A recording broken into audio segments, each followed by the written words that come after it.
So as your party walks into the forest, you're going up this path, and next thing you know, you hear this horrific shriek coming out of the darker, thicker section of the forest to your left.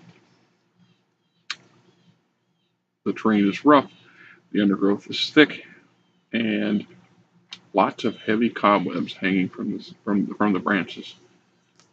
What do you do? Well, folks, this is the Fat Man GM continuing my revisitation of MERP's Iron Crown Enterprises Middle Earth role-playing game, MERP's Right.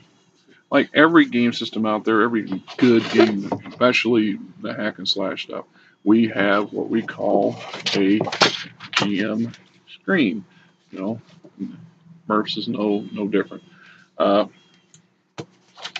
Traditionally, just like majority of them, what you basically the concept here is to put a little barrier between the dungeon master and the players to give them the illusion of this omnipotent the narrator control or running things or giving them options, or the omnipotent faceless whatever who interferes or muddles with their daily lives, however you want to look at it. But in reality, what it does is it shields the GM from the players to some degree, if necessary, if that's your thing. I've had mixed opinions of these things over the years. So you could roll your dice and make rolls, and they don't get to see what you're rolling and why you're rolling it, and well, don't get to see what you're rolling and what the results are. Why is whether or not you tell them. The main to me, the main thing about a good screen is that it provides the GM with lots of most commonly used tables to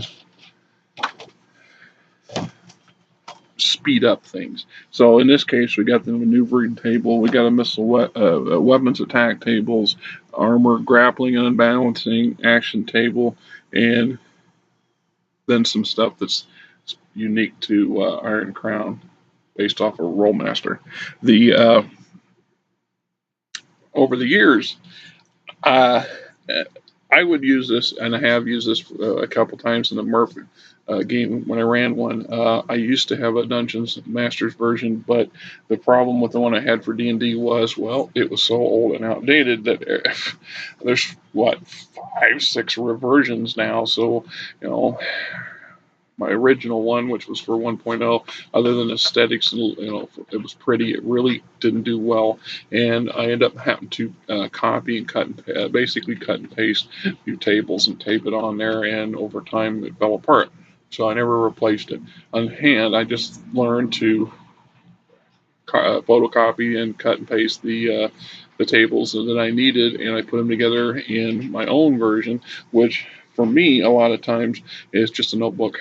My same notebook the first couple pages or the covers of the notebook I use to keep track of what's going on and my plot and my plan for the day and for the next couple of days of the campaign.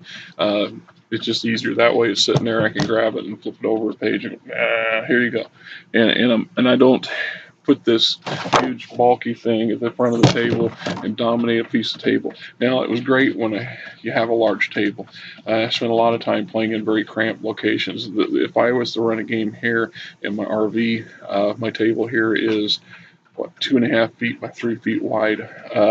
I'm a big guy. I might be able to get a skinny person here, but then I'd have my books and stuff here. I might get 2 skinny people over there. One person. I can have one person over there and then over here on the couch, 1 and 2. So I could get 3 people in here. 4th, if I wanted to put a stool over here, block the only exit out of here, right? So you're not going to have it. Now, when I was younger, I was at my mom and dad's. Mom had this huge dining room table that seat 12 people. You had lots of room to spread out. And we didn't play at that table. We didn't play at the table, and we played up in my room or we played outside in the barn. It was just privacy kind of thing, or we'd be at my friend's house, and he had a big room, an extra room of his own, and you're just not going to give up on this, are you? It's mine. The cat, right? Cat's been after my breakfast cereal all morning, and I'm not quite done with it. I keep eating a half a bowl at a time because I've been doing a rash of these blogs this morning trying to get ahead between the RPG Brigade challenge and this and one or two other things. It's my day off. I gotta run with it. That's why you see me in the same stuff all the time. But hey, that is neither here nor there. Now, like I said, a good solid. The idea here is just to give you the cheats. You got the cheat card and it's available to you. I've been set to that a couple 3 years ago. I just got some heavy card stock, lined all my tables up on a page, and then printed it on the printer. And yeah, I got a printer right back up here in the overhead. You just have to string an extension cord back here to use the plug where my coffee pot's currently going. There's only so many plugs in an RV, and you don't want to overload them because the electric system is, well, it'll handle it to the degree, but I don't want to overload it. That's why I don't have the generator running right now, because we wouldn't be you wouldn't hear half of what I'm saying. And I already have trouble hearing a lot of you guys. A lot of your blogs are so quiet. I don't know. I can't hear them like I'd like to.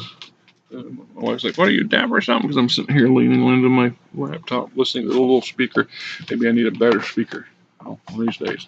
Okay, what I mentioned a little bit ago when I first started this, that Iron Crown Enterprises, because of its Rollmaster franchise, has developed a very elaborate and extensive set of cause and effect charts, as I like to call them.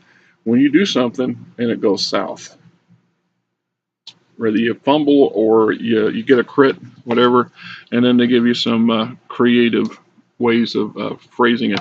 I think it's about time to get my glasses updated too. Let's see.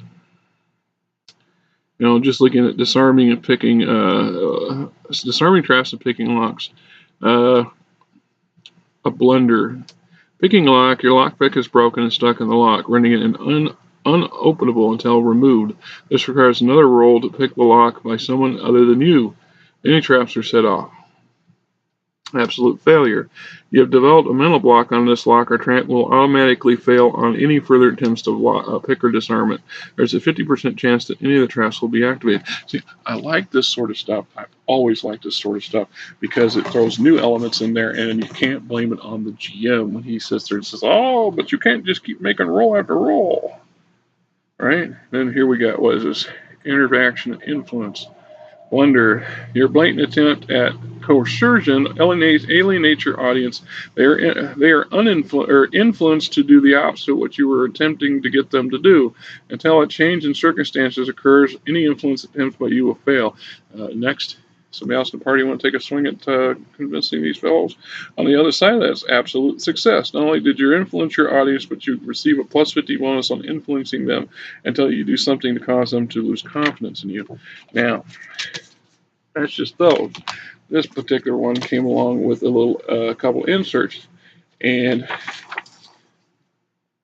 I used to have a whole book on this stuff from Rollmaster. And for the love of Pete, I cannot find it, and it frustrates me. I can't even remember what it was called, and I know it might have been Lore Master or Lore Law, but it's not Claw Law because I recently downloaded it, and it doesn't have all the stuff in it. But in here we've got our crush, crash, puncture, unbalancing crits, grappling, physical criticals for large creatures, spell criticals for blah blah. So simple as an opponent lost. A grappling critical table, your opportunity is lost. Or to an attack on the upper leg, spun about but breaks loose, stunned for 1 round. Both arms entangled and pinned to the chest. Arms may not move until entanglement removed. Negative 75 to activity. It's like over here under / critical table. You roll it. You get a crit. We roll on the table. That's how I've always worked it. Knocked out for 6 hours with a strike to the side of the head. Plus 15 hits. If no helm, dies instantly. Get hit in the head with a sword, and you're likely to die. Sever lower leg. 20 hit points per round. Drops and lapses into consciousness. So if I was to translate this and divide this by the traditional 5 for D&D, he get hit in the leg. He severed an artery, and he's losing 4 hit points a round. you're gonna bleed out pretty quick, you know.